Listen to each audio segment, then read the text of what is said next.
A poor girl found a diamond in trash. What the billionaire did next will shock you. What I'm about to tell you happened 3 weeks ago in downtown Chicago, and it's already changing lives in ways no one could have predicted. This is the story of Maya Chen, an 8-year-old girl who found something in the garbage that would expose the darkest secret of one of America's wealthiest men. But first, you need to understand what led to this moment. Maya lives with her grandmother in a studio apartment above Chen's Noodle House, a restaurant that's been losing customers for months. Every morning before school, Maya helps her grandmother sort through the dumpster behind luxury hotels, looking for anything they can sell or use.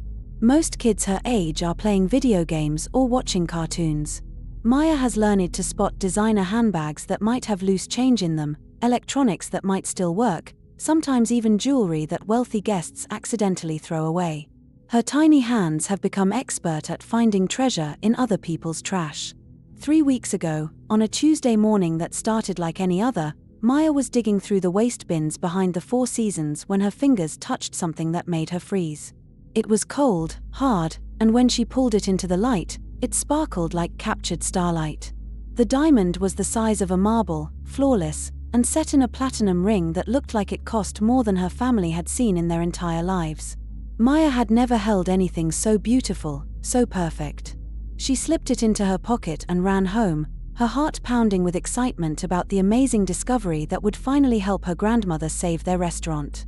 But Maya had no idea that this single diamond was about to unravel a web of lies that had been 20 years in the making. The ring belonged to Victoria Sterling, wife of tech billionaire Marcus Sterling, the man whose face appears on magazine covers with headlines like America's most generous philanthropist and the businessman with a heart of gold. What the world doesn't know is that Marcus Sterling built his fortune on a foundation of stolen dreams and broken promises. When Maya and her grandmother took the ring to a jewelry appraiser, expecting maybe a few $100s, the old man's face went white. He disappeared into his back room for 20 minutes, making phone calls in hushed whispers. When he returned, his hands were shaking. The ring wasn't just expensive. It was infamous.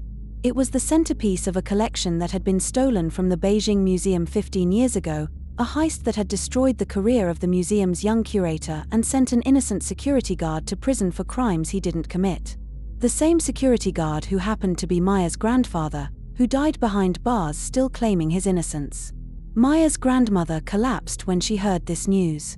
For 15 years, she had believed her husband was a thief who had betrayed his country and his family. She had lived with the shame, raised Maya alone, carried the burden of a crime that never happened. And now, this tiny diamond was proof that everything they had been told was a lie. The appraiser made more phone calls. Within hours, investigators were knocking on their door, not to arrest Maya for stealing, but to thank her for solving one of art history's greatest mysteries. The evidence was overwhelming. Marcus Sterling had orchestrated the museum theft, framed Maya's grandfather, and used the stolen artifacts to fund his first tech startup. But here's where the story takes a turn that no one saw coming. When Maya learned that the ring belonged to the man whose company had destroyed her family, she made a decision that would restore your faith in humanity. Instead of selling the diamond and using the money to save her grandmother's restaurant, instead of seeking revenge against the billionaire who had stolen her grandfather's life, Maya did something that revealed the true difference between wealth and worth. She announced that she was returning the ring to its rightful home in the Beijing Museum, but only if Marcus Sterling agreed to 3 conditions. First, he would publicly apologize to her grandfather's memory and clear his name in every newspaper and website that had called him a thief. Second, he would establish a scholarship fund for children of wrongfully convicted parents.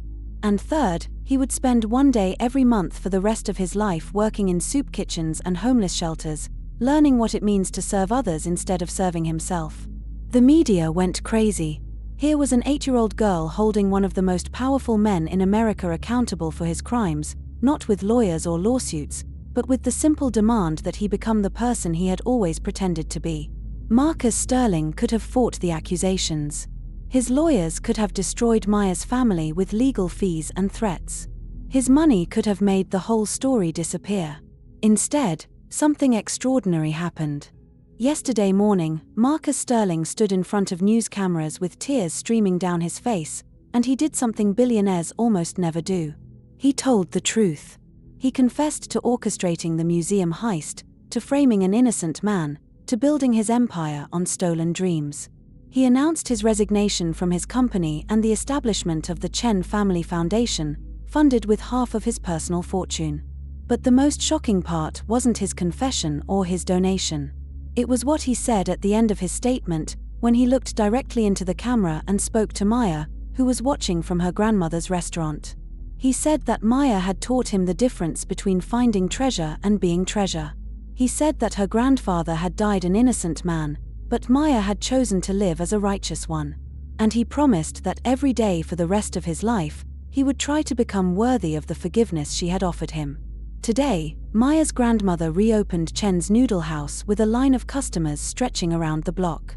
The walls are covered with letters from around the world, from people who heard Maya's story and were inspired to choose forgiveness over revenge, truth over convenience, love over money. Maya still helps her grandmother every morning, but now instead of sorting through garbage, she sorts through the hundreds of applications for the scholarship fund that bears her grandfather's name. Children whose parents have been wrongfully convicted will now have the chance to go to college, to build better lives, to know that their family's pain was not forgotten. The diamond that Maya found in the trash turned out to be worth $12 million. But the 8-year-old girl who found it, who could have become rich beyond her wildest dreams, chose something infinitely more valuable. She chose to heal the world instead of healing only herself. As Maya told reporters yesterday, still wearing the same threadbare dress she's worn to every interview, still living in the same tiny apartment above her grandmother's restaurant, the most precious things in life aren't the ones you find in the garbage. They're the ones you discover in your own heart when you choose to see the best in others, even when they've shown you their worst. If Maya's story reminded you that sometimes the smallest voices carry the most powerful truths, share one word below that describes how her courage made you feel. Because in a world that often feels broken beyond repair, sometimes all it takes is one 8-year-old girl with dirty hands and a pure heart to remind us that healing is always possible, forgiveness is always available, and treasure is always found where we least expect it.